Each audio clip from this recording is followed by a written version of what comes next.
माध्यम से सन 1995 में से 2000 के बीच में आरक्षित की गई। इस भूमि को हमको खुद सरकार दे रही थी कि भूमि का अधिपत आप अपने पास रखिए।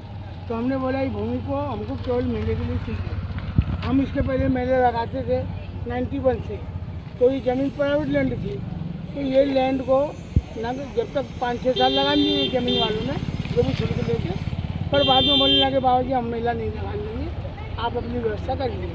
तो फिर हमने अपनी जो बात थी, यहाँ मुख्यमंत्री दर्शन को आते थे उनके आगे रखी, हाथ जोड़ के बोला कि भक्तराज माँ ये मेला जो लगता है ये अब नगर निगम मतलब ज़मीन वाले लगाने दे रहे हैं, तो ऐसा काम करिए कि हमें भूमि मेले के लिए आरक्षित हो जाए।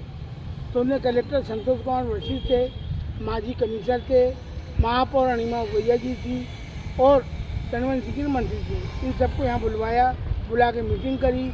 मीटिंग करके कहा कि भैया यहाँ पे माता जी के यहाँ मेरी आशा है, ये जो भूमि है इसको मेले के लिए आरक्षित करना है, तो मेला सदैव लगे कि मेरी इच्छा भी है और भक्तों की भी इच्छा है। तो मुख्यमंत्री की बात को कलेक्टर ने बोला कि साहब फिर ये भूमि का अधिग्रहण किया जाए और इसका अधिपत किसके पास रहेगा ये तय किया जाए। तो हमने कहा बाबा को दे दो, तो बोले बाबा को दे दो। तो हमने कहा भाई भूमि हमको नहीं चाहिए, भूमि जो है आप हमें ये भूमि किसी भी संस्था को दे दो, मेले के लिए केवल मेले के समय उपलब्ध कराएंगे, उसकी देख रेख संपूर्ण जवाबदारी उनकी रहेगी। तो कई लोग खड़े हुए जैसे राजेंद्र परियार जी थे, उनने बोला बाबा हम मानेगी स्मृति वाचनालय के अध्यक्ष हैं, हम जिमखाना क्रिकेट के अध्यक्ष हैं, ये ज़मीन हमको दिला दो, आपको हम मेले के समय उपलब्ध कराएंगे। तो हमने कहा हम प्राइवेट संस्था को देना नहीं चाहते। तो हमने ये भूमि कहा अर्थशास्त्रीय संस्था कोई भी ले ले। तो उसमें ये तय हुआ कि नगर पालिका निगम जो है, निगम इस भूमि को लेने को तैयार थी। महापौर अनिमा भैया जी थी, माजी साहब थे कमिश्नर वो थे, उनने कहा हम ये भूमि का अधिग्रहण करने को तैयार है। तो उसको पहले प्रस्ताव पास कराओ। तो 31/1996 में ये प्रस्ताव पास हुआ। उस प्रस्ताव में लिखा गया कि यहाँ पे किसी प्रकार का मंदिर मस्जिद दुकान वगैरह कुछ नहीं बनेगी, कोई निर्माण नहीं होगा। अब नगर निगम ने भूमि को अधिपत्य में लेने के बाद अब इस पर व्यवसायीकरण चालू कर दिया। अब मेला था तो बोले अब तुमको मेले के लिए नहीं देंगे, हम तुमको किसी आयोजन के लिए नहीं देंगे।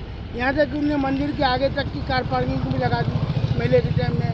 मेले को उसको पूरा ठेके पे दे दिया और कोई कार्यक्रम वगैरह कुछ नहीं कराए।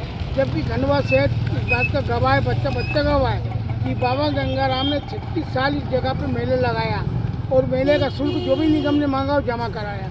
यदि निगम को कोई आपत्ति थी, कोई तकलीफ थी, तो निगम को बोलना था कि शुल्क बाबा हमको कम पड़ रहा है, आप हमारा शुल्क बढ़ाइए। इनने हमारे किसी भी आवेदन पे कोई जवाब नहीं दिया और चुपचाप से इस भूमि का जो था टेंडर कॉल करा उन्होंने मोबाइल के माध्यम से और वो ठेकेदार जो बीजेपी का था उसको दे दिया। अब आपने जो धरना चालू किया यहाँ पर, आप